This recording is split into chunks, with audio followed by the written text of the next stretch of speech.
बीती रात हूतियों ने इसराइल को ऐसा बड़ा झटका दिया है जिसके बाद पूरी दुनिया में इसकी चर्चा तेज हो गई है।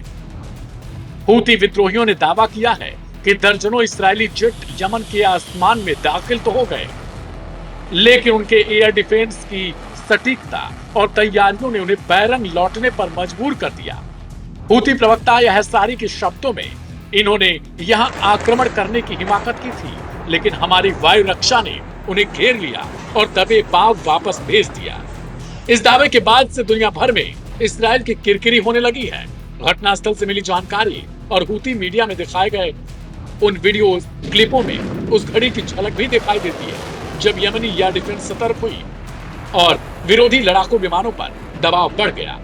यहसारी के मुताबिक कुछ लड़ाकू समूहों को इतने कठिन हालात में वापस पलटना पड़ा कि वे अपने निर्धारित हमले तक पहुंच नहीं पाए। इस दावे के साथ हूतियों ने एक बार फिर से साबित कर दिया कि वे इसराइल के खिलाफ मरने और मारने के लिए कसम खा चुके हैं। आपको बता दें कि दर्जनों फाइटर जेट इसराइल की तरफ से हवा में उड़ान भरने के बाद वे यमन पहुंच गए थे, लेकिन हूतियों के दावे के मुताबिक उन्हें बैरंग लौटना पड़ गया क्योंकि यमनी एयर डिफेंस सिस्टम एक्टिव हो गए और उन्होंने इसराइली फाइटर जेट्स को खदेड़ लिया। इधर दूसरी ओर इसराइली सेना की ओर से अलग ही कहानी सामने आई है। इजरायली डिफेंस फोर्सेस ने कहा है कि उनका लक्ष्य हूतियों के सैन्य तंत्र और हथियार सप्लाई लाइनों पर कार्रवाई करना था, पर देर रात की तस्वीरें और हूती बयान इस बात का संकेत देती हैं कि यमन की वायु रक्षा ने इस बार इसराइल को चकमा तो जरूर दे दिया है। इस लड़ाई से कुछ ही दिन पहले सना में हुए हवाई हमले में कई लोग घायल और मारे गए थे, जिनमें बहुतायत पत्रकार भी शामिल बताए गए। पिछले कुछ हफ्ते पहले ही इसराइल ने हूतियों की पूरी कैबिनेट को एक हमले में मार गिराया था। बड़ी बात यह थी कि इस हमले में हूती पीएम की भी मौत हो गई थी। इन मौतों के बाद से ही हूतियों ने ड्रोन से लेकर बैलिस्टिक हाइपरसोनिक मिसाइलों का इस्तेमाल करना शुरू किया, जिसके बाद इसराइल में हड़कंप मच गया। दिन रात सिर्फ हवाई हमले के सायरन गूंजने लगे, यहाँ तक कि रमान एयरपोर्ट को कई बार बाधित होना पड़ा और इसराइली अर्थव्यवस्था को भारी तौर पर नुकसान झेलना पड़ा। हूती बयान ने इस बार साफ किया कि वे गाजा में हो रहे तबाही का मुकाबला करने के उद्देश्य से कार्रवाई कर रहे हैं और यह भी कहा कि वे तब तक समर्थन जारी रखेंगे जब तक आक्रामकता और नाकेबंदी खत्म नहीं होती। वहीं यमन में हुए इस हमले में बताया जा रहा है कि हुदैदा पोर्ट पर काफी नुकसान भी हुआ है, लेकिन यमन के हूती विद्रोहियों का साफ दावा है कि वे गाजा की लड़ाई को अंतिम दौर तक लड़ते रहेंगे, भले उनकी जान न चली जाए। कुल मिलाकर देखा जाए तो यमन के विद्रोही गुट ने न केवल इसराइल की सीमाओं को चुनौती दे डाली है, बल्कि क्षेत्रीय समीकरणों को भी बदलने की क्षमता रखी है, खासकर तब जब कई मोर्चों पर लड़ाई पहले से ही जारी है।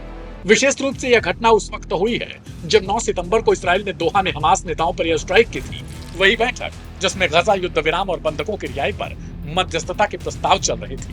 कतर ने उस हमले को अपनी संप्रभुता पर हमला करार दिया था और अंतर्राष्ट्रीय निंदा भी सामने आई थी, लेकिन उसके बाद से हूतियों के द्वारा इसराइल पर एक के बाद एक नए अटैक किए गए, जिसके जवाब में इसराइल के दर्जनों फाइटर जेट यमन में दाखिल तो हो गए, लेकिन उन्हें बैरंग वापस लौटना पड़ गया।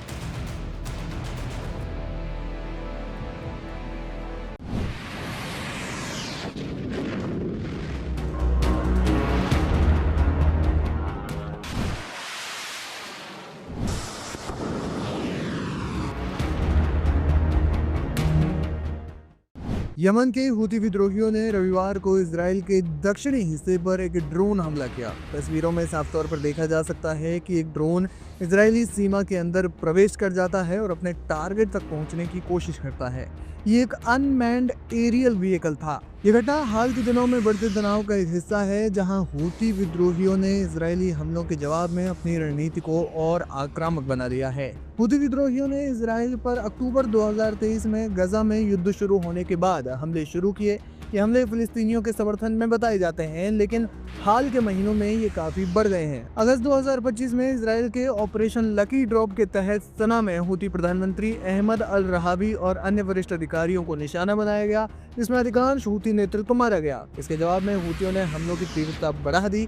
13 सितंबर को उन्होंने फिलिस्तीन 2 हाइपरसोनिक बैलिस्टिक मिसाइल तेल अवीव के याफा क्षेत्र पर दागी, जिसमें क्लस्टर बॉम्ब वॉरहेड था। आईडीएफ ने इसे सेंट्रल इसराइल के ऊपर इंटरसेप्ट कर लिया, लेकिन सायरन बजे और तनाव बढ़ गया। इसके बाद रविवार को एक ड्रोन हमला किया गया। तस्वीरों में भी देखा जा सकता है कि आयरन डोम ने किस तरह से इस ड्रोन को हवा में ही मार गिराया। पिछले 2 हफ्तों में हूथियों ने कम से कम 10 बैलिस्टिक मिसाइलें और 12 ड्रोन इसराइल पर दागे हैं। वे क्लस्टर म्यूनिशन के साथ इस्तेमाल इसका कर रहे हैं ताकि इजरायली रक्षा को चकमा दिया जा सके। अंसारुल्लाह ने कहा कि वे गहराई में लक्ष्यों का विस्तार करेंगे।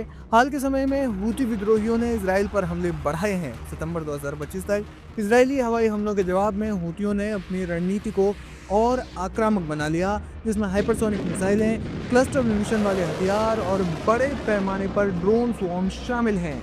ये हमले इसराइल की हवाई रक्षा प्रणालियों को चुनौती भी दे रहे हैं। हूथी विद्रोही बार बार कह रहे हैं कि वे ये हमले फिलिस्तीनियों के समर्थन में कर रहे हैं। जब भी अंसारुल्लाह इसराइल पर कोई हमला करता है तो इसके बाद बयान जारी करके वे यही कहते हैं कि हमला गजा और फिलिस्तीन के समर्थन में किया गया है, और वे आगे ये भी कहते हैं कि हमले आगे भी जारी रहेंगे तब तक जब तक गजा में युद्ध विराम नहीं हो जाता। रविवार को किए गए ड्रोन अटैक से पहले शनिवार को हूथी लड़ाकों ने याफा में एक बड़ा हमला किया, जिसमें उन्होंने फिलिस्तीन 2 हाइपरसोनिक बैलिस्टिक मिसाइल का उपयोग किया।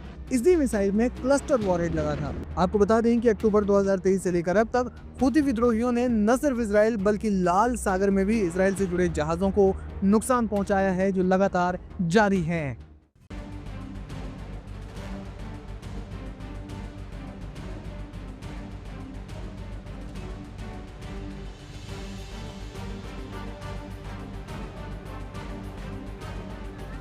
इस्लाम के सबसे पवित्र स्थानों में से एक मदीना पर मिसाइल अटैक की खबर ने पूरी दुनिया को दहला दिया है। सोशल मीडिया पर सामने आए इन वीडियोस ने पूरे मिडिल ईस्ट में हड़कंप मचा दी है। सऊदी अरब की मीडिया के अनुसार मिसाइल को मदीना स्थित मस्जिद के ऊपर इंटरसेप्ट किया गया, जिसका एक वीडियो भी अब सामने आ गया है। वीडियो में आसमान में एक गोला जाता हुआ नजर आ रहा है और आगे जाकर गायब हो जाता है। इस दौरान लोगों की भी नजरें आसमान पर टिक जाती हैं। रिपोर्ट्स के मुताबिक सऊदी अरब की एयर डिफेंस सिस्टम ने मिसाइल को इंटरसेप्ट कर हवा में ही उड़ा दिया। हूथी के लड़ाकों ने बनाया मदीना को निशाना।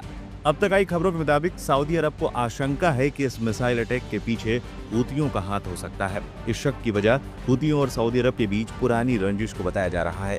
यमन के गृहयुद्ध के दौरान सऊदी अरब ने हूथियों का विरोध किया था, तभी से हूथी लगातार सऊदी अरब को निशाना बनाते आए हैं। अगस्त 2012 में हूथियों ने सऊदी अरब की एक बड़ी तेल रिफाइनरी पर हमला किया था और हाल के दिनों में भी कई रॉकेट्स और मिसाइलें सऊदी अरब की तरफ दागे जाने की बातें भी सामने आई हैं।